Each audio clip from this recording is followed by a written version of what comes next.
Hello class. Today we are going to start with lifting the corporate veil. It's a topic under Companies Act. Uh, you can look at this particular picture. There is a picture of shareholders and there is a veil in between. Veil का basically मतलब हो गया पर्दा कह लो या दीवार कह लो. And then there is the corporation, that is the company. Basically इसका मतलब कॉर्पोरेट वेल का मीनिंग क्या है, that the company has got a separate personality from that of its share holders. हम कहते हैं कंपनी है, आर्टिफिशियल पर्सन है, सेपरेट इसकी पर्सनैलिटी है. ठीक है, और इस वजह से क्या है, कंपनी की जो लाइबिलिटीज हैं वो कंपनी की हैं, और जो शेयर होल्डर्स हैं they are not liable for the liabilities of the company. Shareholders की जो लाइबिलिटी है वो इसमें लिमिटेड है, limited till the unpaid value on the of the face value of share. ठीक है, तो बेसिकली इसमें हम जो सेपरेट पर्सनैलिटी है इसकी कंपनी की, उससे रिलेटेड ये कंसेप्ट है लिफ्टिंग द कॉर्पोरेट वेल. ठीक है, तो बेसिकली सेपरेट पर्सनैलिटी है तो ये वेल के थ्रू इसको सेपरेट किया हुआ है, the company and it's share holders.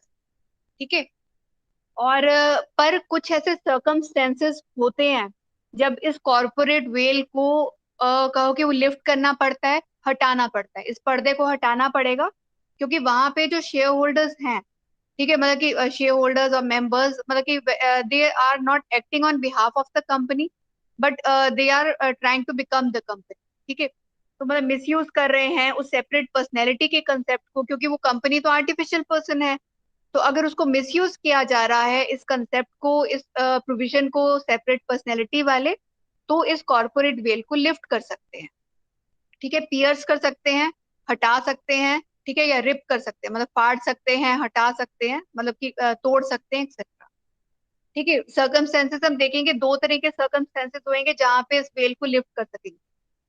ठीक है, वो सर्कमस्टेंसेस बेसिकली कुछ तो इस लॉ में ही दिए हुए हैं, स्टैट्यूटरी एक्सेप्शंस.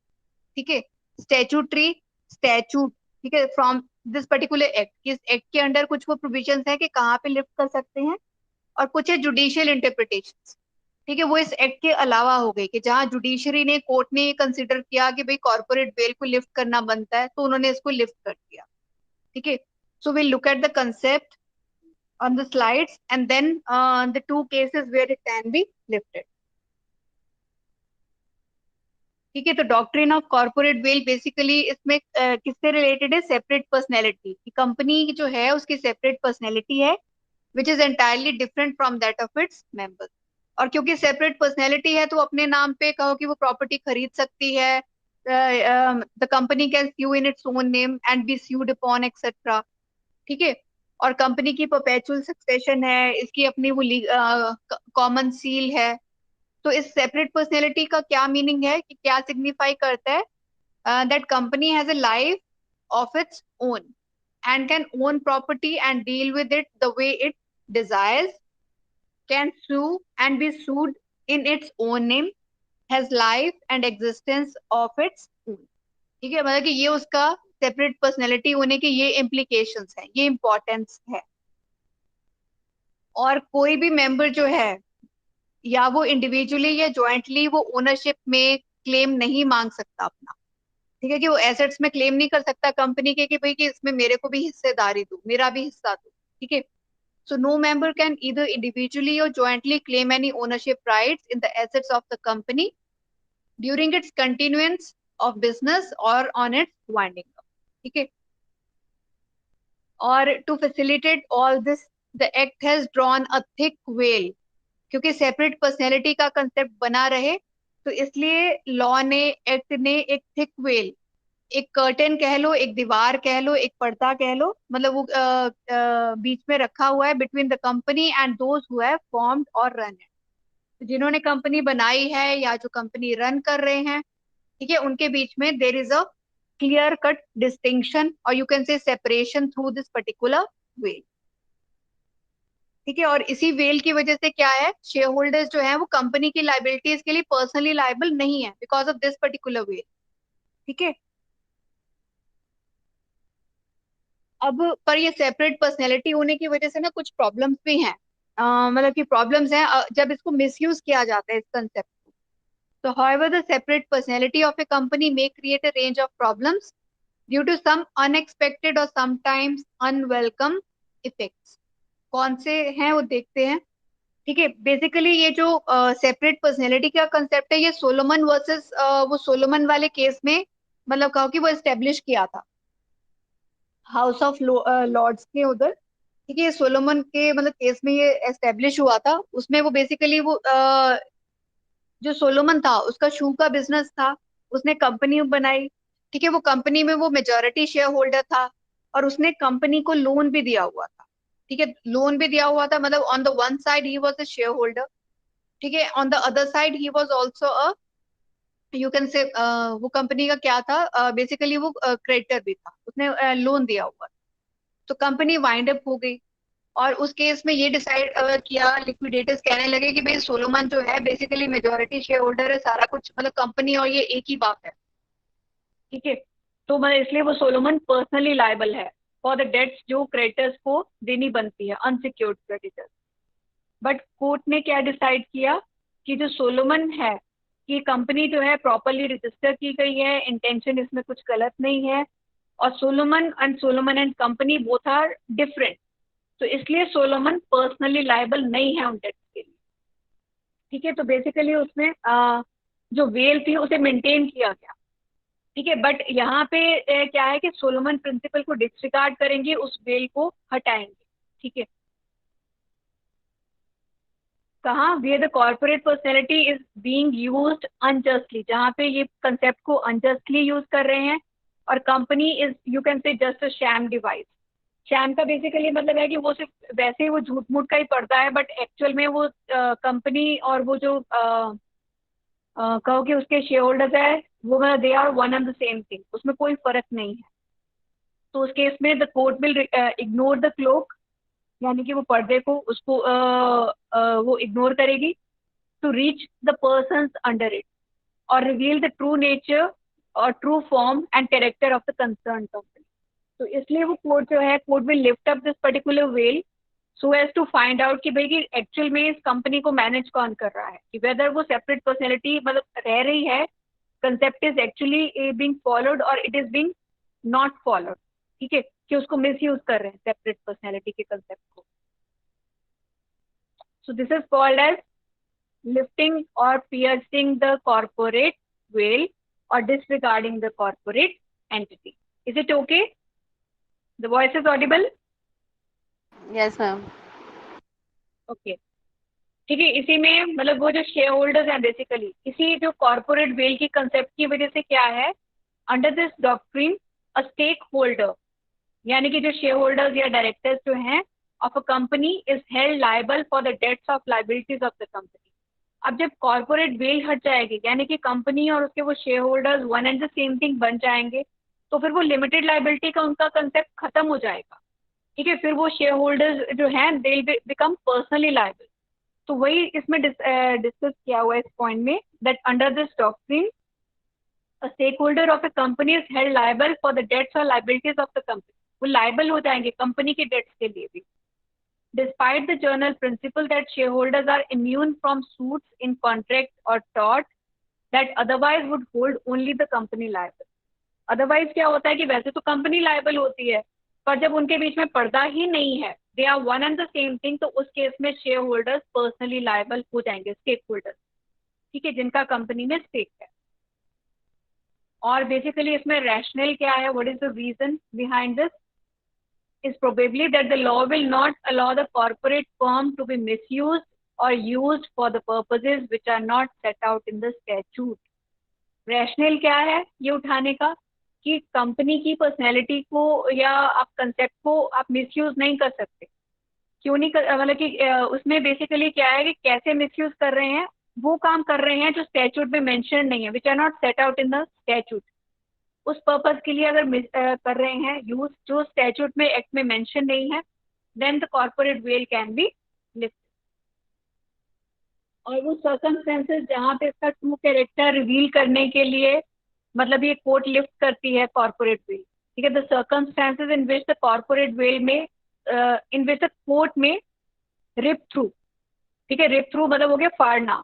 ठीक है, rip through the corporate veil to expose its true character and nature may broadly be classified under following two heads. Two heads हैं, सर्कमस्टेंसेस है जहां कर सकते हैं। ठीक है, पहला है अंडर स्टैट्यूटरी इंटरवेंशन।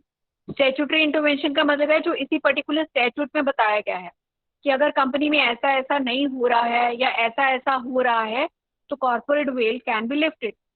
ठीक है, जैसे कि अगर उनके वो नंबर ऑफ मेंबर्स हैं जितने मिनिमम रिक्वायर्ड है उससे कम हो जाते हैं और फिर भी वो 6 महीने से ऊपर बिजनेस करते रहते हैं, तो जिन लोगों को इसकी नॉलेज है वो पर्सनली लायबल हो जाएंगे कंपनी के डेट्स के लिए। फिर वो सेपरेशन कोई नहीं रहेगी कंपनी के बीच में और उसके स्टेक होल्डर्स के बीच में। ठीक है, ऐसे ही और पॉइंट्स है, 6 points are there which will discuss one by one. Second इसके अंदर आता है under judicial interpretation. Judicial interpretation में वो चीजें आ रही हैं जो बेसिकली इसमें एक्ट में तो मेंशन नहीं है, बट जुडिशरी कोर्ट को ये लगता है कहीं पे कि मतलब से कि वो कंपनी है उसका एनिमी कैरेक्टर है, अगर वो कंपनी का कि कंपनी के कहो कि जो भी वो मतलब कहो कि जो इसके कंट्रोल कर रहे हैं से बोर्ड ऑफ डायरेक्टर्स एक्सेट्रा, या जो इंडिया का की इससे कंपनी है और बोर्ड ऑफ डायरेक्टर्स से उसके से सारे पाकिस्तान के या चाइना के हैं। ठीक है, तो उस केस में या फिर जो इंडियन भी डायरेक्टर्स है पर वो उनके इन्फ्लुएंस के अंडर काम कर रहे हैं, उनके ऑर्डर्स के ऊपर काम कर रहे हैं। हाँ, तो ऐसे सब केसेस में द कोर्ट में लिफ्ट अप द वे, तो वो जुडिशियल इंटरप्रिटेशन में आ जाएगा। So will look at this one by one. ठीक है, तो स्टैट्यूटरी प्रोविजंस कहाँ है जहाँ कॉर्पोरेट बिल लिफ्ट हो सकती है? जहाँ पे रिडक्शन ऑफ मेंबर्स हो रही है बिलो द स्टैट्यूटरी मिनिमम। ठीक है, स्टैट्यूटरी मिनिमम से कम हो रहे हैं मेंबर्स एज पर सेक्शन 45। ठीक है, फिर अगर तो वो मतलब पब्लिक लिमिटेड में कितने मिनिमम चाहिए? 7, और प्राइवेट में 2।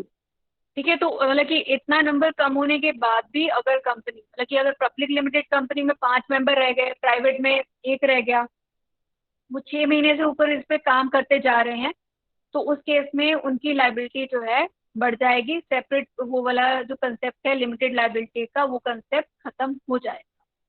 ठीक है, इसको आगे स्लाइड पे आगे डिटेल है वो देखेंगे। देन है misrepresentation and prospectus section 34 and 35। Prospectus में जो कंपनी है वो बेसिकली इशू क्यों करती है? तकरीबन जैसे शेयर्स वगैरह की, डिबेंचर्स, सिक्योरिटीज को सब्सक्रिप्शन के लिए प्रोस्पेक्टस कंपनीज इशू करती है।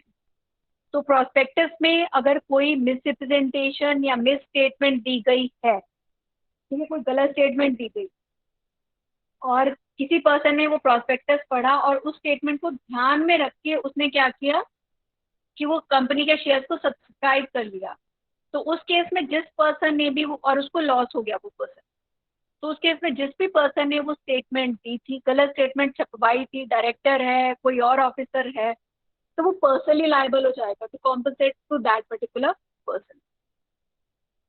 ठीक है, समझ आ गया आपको प्रोस्पेक्टस वाला पॉइंट? हाँ जी मैम। नेक्स्ट पॉइंट है failure to return application money section 39।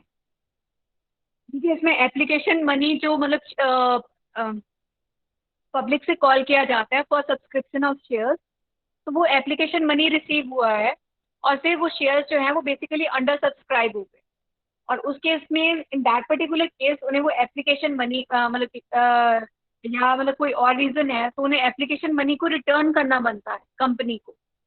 किसको रिटर्न करेंगे? जिन्होंने सब्सक्राइब किया था।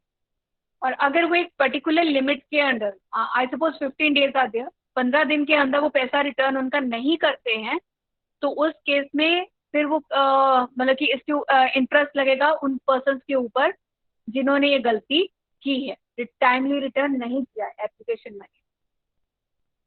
Then misdescription of company's name. अब अगर कोई ऑफिसर है कंपनी का, डायरेक्टर है, मैनेजिंग डायरेक्टर एक्सेट्रा, वो कंपनी के बिहाफ पे कोई bill of exchange, promissory note, cheque या कहीं पे भी कुछ साइन कर रहा है और वहां पे कंपनी का नेम प्रॉपरली मेंशन नहीं किया गया। ठीक है, मतलब कि उसमें जैसे L&R कंपनी है तो उसे LR कंपनी ही कर दिया। ठीक है, तो मतलब कुछ ना कुछ ऐसे मतलब उसमें मिस्टेक अगर रह गई है, मतलब डिस्क्राइब कंपनी का नाम सही तरीके से नहीं किया गया, तो फिर कंपनी इज नॉट लायबल। कौन लायबल होगा? जिसने वो नाम गलत लिखने में गलती की है, जिसने वो नाम गलत वो मतलब कहो कि डिस्क्रिप्शन उसकी लिखी है। That person will be liable. Personally liable. तो ऐसा अगर बिल ऑफ एक्सचेंज में किया है तो फिर कंपनी वो बिल ऑफ एक्सचेंज नहीं पे करेगी, ठीक है, वो पे करेगा वो पर्टिकुलर डायरेक्टर या पर्सन जिसने कि वो मिसप्रिस्क्राइब किया है नेम, ठीक है, okay. Yes, ma'am. The next point है for investigation of ownership of company section 216। अब कई जगह पे मतलब सेंट्रल गवर्नमेंट है, अगर उन्हें लग रहा है कि कंपनी में इसमें कुछ गड़बड़ लग रही है, कुछ ठीक नहीं लग रहा है, तो उस केस में वो इंस्पेक्टर्स अपॉइंट कर सकते हैं, ठीक है, और वो इंस्पेक्टर्स इन्वेस्टिगेट करेंगे कि कंपनी की जो ट्रू ओनरशिप है किसके पास है, जो पर्सन इसको रन कर रहे हैं क्या उनके इसमें फाइनेंशियल इंटरेस्ट हैं, कितने हैं, कैसे हैं, मिसयूज हो रहा है या नहीं हो रहा है। तो वो मतलब कि इंस्पेक्टर्स जो हैं इसको इन्वेस्टिगेट करेंगे एंड रिपोर्ट पुट अप करेंगे, ठीक है। लास्ट इसके अंदर पॉइंट आ रहा है फ्रॉडुलेंट और रॉन्गफुल ट्रेडिंग सेक्शन 339, ठीक है। इसमें बेसिकली है कि जब कंपनी मतलब वो है कि वाइंडिंग अप के टाइम कि मतलब अगर पता चल रहा है कि जो बेसिकली वो शेयर होल्डर्स हैं उन्होंने मतलब कि फ्रॉडुलेंट ट्रेडिंग की है, गलत ट्रेड किया है, उन्होंने मतलब क्रेडिटर्स के साथ धोखा करना चाहा है, उनकी इंटेंशन धोखा देने की थी क्रेडिटर्स को, तो उस केस में बेसिकली जो वो पर्सन्स हैं उसके बीच में फिर वो बेल नहीं कंसिडर की जाएगी, वो पर्सन्स जो हैं वो अपनी गलती के लिए पर्सनली लायबल हो जाएंगे, ठीक है। इसको आगे डिटेल में देखते हैं स्लाइड्स पे। इसमें कंपनीज एक्ट में बेसिकली जो मतलब प्रोविजंस है स्टैट्यूटरी प्रोविजंस वो एक्ट में दिए गए हैं अंडर कंपनीज एक्ट 2013। तो इसमें जो भी officer who is in default under section 2 subsection 60 of the act which includes people such as, कौन सा ऑफिसर हो सकता है, डायरेक्टर्स हो सकते हैं या जो की मैनेजरियल पोजीशन पे है, ठीक है, तो उन they will become personally liable. तो इसमें पहला केस है reduction of number of members below the statutory minimum, कि स्टैट्यूटरी मिनिमम से बिलो हो रहे हैं मेंबर्स, ठीक है, 7 in case of public and 2 in case of private company. और वो ये होने के बावजूद they keep on carrying on it's business beyond 6 months, the privilege of limited liability of share holders is loss. तो उस केस में जो प्रिविलेज उनको मिली हुई है लिमिटेड लाइबिलिटी की वो क्या होती है, लॉस हो जाती है, it is no more active, यानी कि अब उनकी लाइबिलिटी फिर लिमिटेड नहीं अनलिमिटेड हो जाएगी, ठीक है। और इस दौरान जो भी उन्होंने ट्रांजेक्शन की हैं उसके लिए वो पर्सनली लायबल हो जाए। The law pierces the corporate veil and makes every person who remains member with the company after 6 months and is aware of the fact jointly or severally liable। तो जिस भी पर्सन को इसकी knowledge है, ठीक है, कि हम कि मिनिमम नंबर के बावजूद वो कंटिन्यू कर रहे हैं, 6 महीने से ऊपर वो मतलब कि काम करते जा रहे हैं, तो उस केस में वो ज्वाइंटली वो सारे लोग ज्वाइंटली एंड सेवरली लायबल होंगे डेट्स को पे करने के लिए जो भी इस दौरान कंपनी ने डेट्स इनकर की है, ओके। सेकेंड इसमें पॉइंट आ रहा है मिसरिप्रेजेंटेशन इन प्रोस्पेक्टस, कि प्रोस्पेक्टस में मिसरिप्रेजेंटेशन का पॉइंट है ये, और बेसिकली कि इसमें है कि प्रोस्पेक्टस में जो स्टेटमेंट है that has not been given properly, तो उसमें कि कुछ ना कुछ मतलब ओमिट कर दी गई है चीज गलत, जैसे कि लाइबिलिटीज है, लाइबिलिटीज नहीं मेंशन की कंपनी की, कोई पर्टिकुलर लाइबिलिटी को उड़ा दिया, तो उससे क्या होगा, कंपनी प्रॉस्पेरस लगेगी, ठीक है। ऐसे कुछ जिसने भी किया है तो वो पर्सन जो है मतलब कि that will be liable for punishment, ठीक है। Section 34 and 35 are related to this,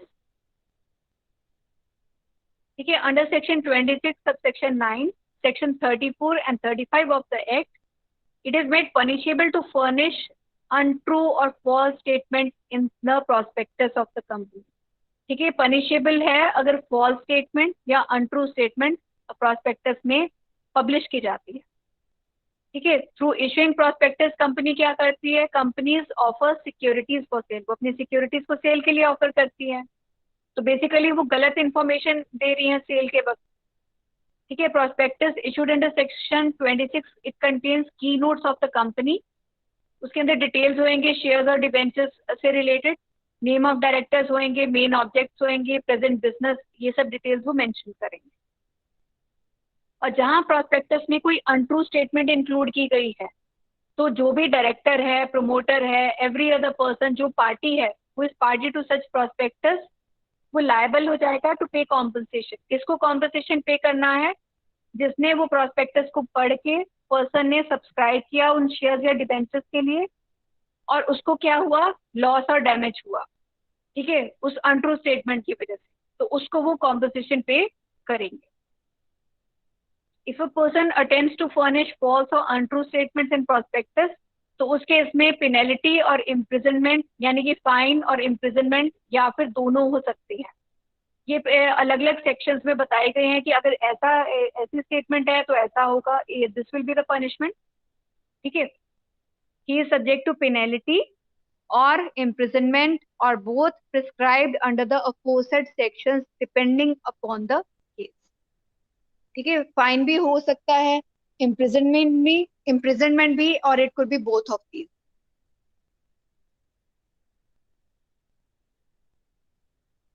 next point है failure to return application money, section 39, ठीक है। जहां पे मिनिमम सब्सक्रिप्शन 90% रिसीव नहीं हुई है within 30 days from the closure of issue और सच अदर पीरियड, जो भी पीरियड है या 30 days, मतलब जब वो इशू क्लोज हो गया, जब वो इशू आया उसमें 90% से कम हुई सब्सक्रिप्शन, मिनिमम सब्सक्रिप्शन ऑफ 90% नहीं हुई, यानी अंडर सब्सक्राइब हुआ, तो एप्लीकेशन मनी रिटर्न करना है।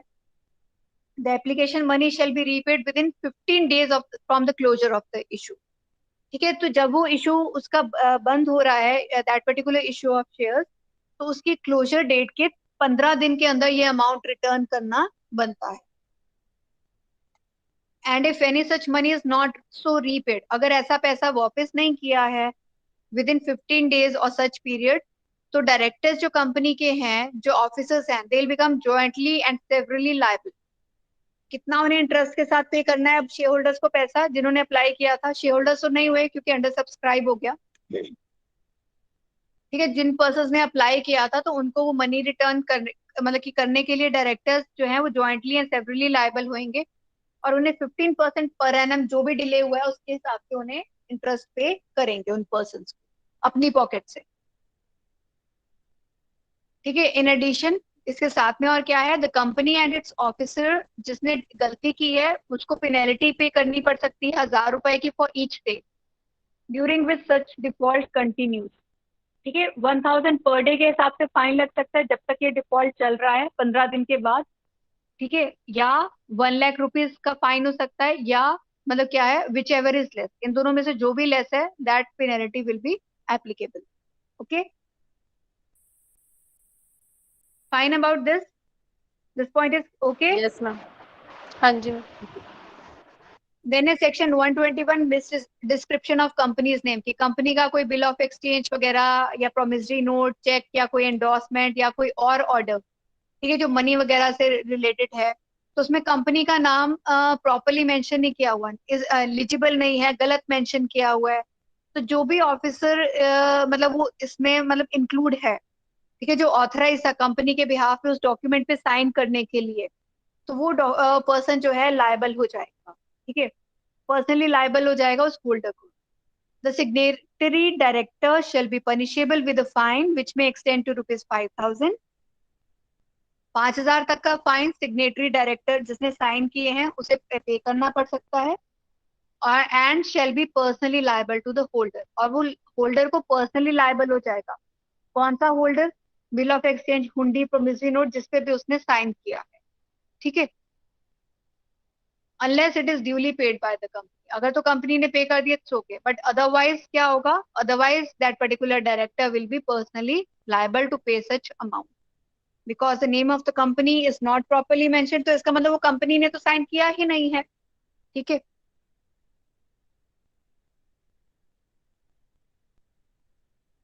Investigation of ownership of company, section 216, ठीक है, जहां पे सेंट्रल गवर्नमेंट को मतलब कि it appears to be a good reason, कि उन्हें लगता है कि भाई कि कंपनी को मतलब कुछ मतलब लग रही है गड़बड़, तो इंस्पेक्टर्स अपॉइंट करने चाहिए, वो एक या उससे ज्यादा इंस्पेक्टर्स अपॉइंट करेंगे to investigate and report on the membership of any company and other matters relating to company, वो इंस्पेक्टर्स अपॉइंट करेंगे कि वो इन्वेस्टिगेट करें, रिपोर्ट करें for the purpose of determining the true person who are or have been financially interested in the success or failure of the company, ताकि पता चल सके कि कौन से मतलब असली पर्सन्स हैं जो फाइनेंशियली इस कंपनी में इंटरेस्टेड है, इसके सक्सेस में इंटरेस्टेड है या इसके फेलियर में इंटरेस्टेड, या वो पर्सन जो मतलब उसको कंट्रोल करें, who are or have been able to control और materially influence the policy of the company, या वो पर्सन जो कंपनी के ऊपर ओवर इन्फ्लुएंस कर रहे हैं या कंट्रोल करने की कोशिश कर रहे हैं। तो इस मतलब कि अगर सेंट्रल गवर्नमेंट को लगता है कि there is a good reason तो वो इंस्पेक्टर्स अपॉइंट करेगी और वो इंस्पेक्टर्स अपनी रिपोर्ट सबमिट करेंगे। ठीक है। देन 6 पॉइंट है फ्रॉडुलेंट और रॉन्गफुल ट्रेडिंग, जहाँ पे क्रेडिटर्स का हमने डिस्कस किया था कि क्रेडिटर्स को हम डिफ्रॉड करने के इंटेंशन से मतलब कि वो काम कर रहे हैं शेयर होल्डर्स और यू कैन से directors. If in the course of the winding up it appears that any business of the company has been carried on with intent, intent means intention, ठीक है, to defraud creditors or to deceive creditors of the company or any other person, कि creditors को defraud कर रहे हैं या किसी और person को, और for any fraudulent purpose, any persons who are knowingly parties, तो जो लोग knowingly party हैं company officials basically, हाँ, तो उस केस में those person they will become personally responsible for that wrongful trading. Okay, तो उस केस में उनपे लाइबिलिटी जो है अंडर दिस सेक्शन में भी इम्पोज, लाइबिलिटी तभी इम्पोज होगी अगर ये चीज प्रूव हो जाती है that the business of the company has been carried on with the intention to deceive the creditors. अगर प्रूव हो जाएगी देन उस केस में वो लाइबिलिटी जो है वो पर्सनली लाइबल बन जाएंगे जिन्होंने ये गलती की है। ओके, नेक्स्ट आएंगी judicial interpretation. The voice is Audible? Yes ma'am. इसमें जुडिशियल इंटरप्रिटेशन में है प्रिवेंशन ऑफ फ्रॉड और इम्प्रॉपर कंडक्ट। ठीक है, कि फ्रॉड को रोकना या इम्प्रॉपर कंडक्ट को रोकना, जहाँ पे मतलब कि वो कोर्ट को ऐसा लग रहा है, ठीक है, कि कोई फ्रॉड हो सकता है या कंडक्ट प्रॉपर नहीं है कंपनी का, तो वहां उन्हें ऐसे मतलब कि लग रहा है कि भाई कि ये कंपनी और मतलब वो शेयर होल्डर्स डायरेक्टर्स या वन एंड द सेम, की कोई इसमें सेपरेट पर्सनैलिटी वाला कंसेप्ट नहीं है, देन द कोर्ट में lift up the corporate bill. ठीक है। सेकेंड है ग्रुप एंटरप्राइजेस, कि जहाँ पे एक कंपनी है कि उसकी ग्रुप एंटरप्राइजेस है, मे बी उसकी वो कहो कि हम subsidiary company, holding companies etcetera, और वो उनके अकाउंट जो है प्रॉपरली जो है मतलब कि उनको पब्लिक में शो नहीं कर रहे हैं, चीजें हाइड कर रहे हैं। तो वैसे मतलब क्या, जब भी इनकी एजीएम होती है, एनुअल जनरल मीटिंग होती है, तो वो अपने कंपनी के अकाउंट के साथ साथ उन्हें सब्सिडरी कंपनी के भी ये कहो कि बैलेंस शीट एक्सेट्रा प्रेजेंट करने होते हैं। तो उसमें अगर कुछ वो कहो कि वो आनाकानी हो रही है या प्रॉपरली नहीं कर रहे हैं, तो उन ग्रुप एंटरप्राइजेस को मतलब कि considering them to be one, corporate veil can be lifted. ठीक है। नेक्स्ट है where a company acts as agency for its share holders. अब बेसिकली वो कंपनी को एक्ट करना है on its own behalf, company को शेयर होल्डर्स के बिहाफ पे काम नहीं करना है, कंपनी उनकी एजेंट नहीं है। ठीक है, पर जहां पे कंपनी या तो वो शेयर होल्डर की एजेंट बन के काम कर रही है या कंपनी किसी और कंपनी के वो एजेंट बन के काम कर रही है, तो उस केस में मतलब जो मतलब है कि the corporate veil can be lifted by the court. ठीक है, is it okay? Yes ma'am. Next point है ट्रस्ट का। ठीक है, कि जहाँ पे कि कंपनी मतलब कि जो है कि उसके वो ट्रस्टीज या बाकी जो है मतलब कि वो share holders etcetera they are misusing this particular concept of corporate veil, तो उस केस में भी जुडिशियल मतलब कि court can lift up the corporate veil. ठीक है।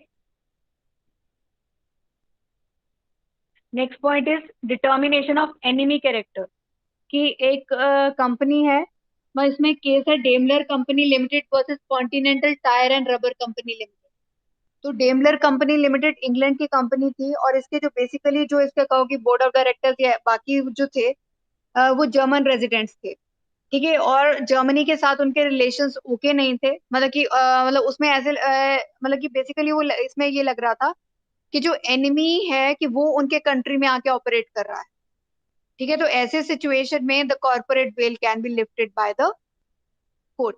ठीक है, determination of enemy character. Next point है टैक्स कंसिडरेशन, कि कई बार मतलब कि कंपनी तो फॉर्म कर दी है बट बेसिकली उसमें कंपनी को दो तीन पार्ट में डिवाइड कर दिया, या न कि इस तरह से, बट द बेसिक पर्पस है कि company is basically acting as a device to evade the tax, कि वो टैक्स को इवेड करने के लिए उन्होंने बनाई है। ठीक है, तो ऐसी अगर कंसिडरेशंस हैं then also the corporate veil it can be lifted by the court. Is it okay? हाँ जी ma'am.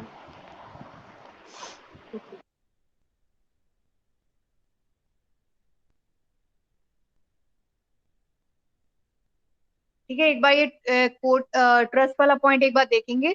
The courts may pierce the corporate veil to look at the characteristics of the share holders. इसमें case है the Abbey, ये Malvern Wells limited versus ministry of local government and planning, where all the shares in a company held by educational trust and the management of the company was in the hands of trustees। ठीक है, वो company के जो shares थे वो trustees के मतलब हाथ में थे। The court lifted the corporate veil so as to impress the company's property within the terms of the trust. तो कोर्ट ने उस कॉर्पोरेट वेल को लिफ्ट अप किया ताकि कंपनी की प्रॉपर्टी मतलब कि in order to find out, in order to मतलब कि वो इन्वेस्टिगेट कि कंपनी की प्रॉपर्टी एक्चुअल में किसके हैंड्स में है। ठीक है, इट इज देयर मतलब it is there with the company, या वो ट्रस्टीज ने उसे अपने नाम पे कर लिया। The veil of incorporation was pierced in order to look into the terms on which the trustees held shares। तो वेल को क्या किया गया, पियर्स किया गया, ताकि वो मतलब कि वो पता चल सके कि जो वो ट्रस्टीज हैं या मतलब कि उन्होंने कुछ मिसयूज तो नहीं इसके अंदर किया है। एनिमी कैरेक्टर हमने देख लिया। ठीक है, Daimler company limited versus continental tyres and rubber limited. Tax consideration का भी देख लिया कि कई बार टैक्स लेजिस्लेशन को अवॉइड करने के लिए, ठीक है, अगर कुछ मिसयूज किया जा रहा है सेपरेट पर्सनैलिटी का concept, then the corporate veil it can be lifted. Okay, thank you everybody, thanks to all of you.